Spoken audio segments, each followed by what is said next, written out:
சர்ச்சில் லைன்ல நின்று கை தட்டும் போது என்னை பார்த்து அப்படிதான் திட்டுனான். டே எதுக்குடா இப்படி சத்தமா கை தட்டுற?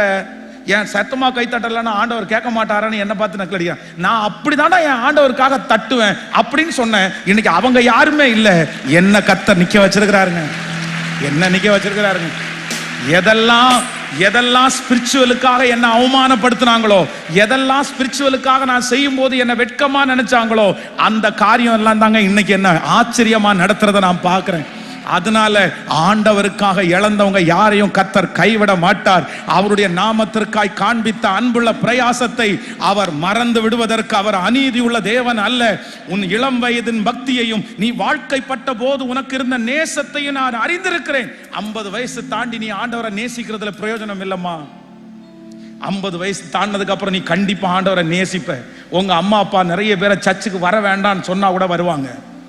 ஏன்னா உங்க அம்மா அப்பா மேல அவ்வளோ பாரங்கள் இருக்கிறது, அவங்க வந்துருவாங்க. ஆனா அன்னைக்கு சாட்சியா வாழ்றது இல்ல, இன்னைக்கு நீ சாட்சியா வாழ்ற பாரு, அன்னைக்கு அது உனக்கு ரொம்ப ஆசீர்வாதமா உங்களுக்கு அமையும்.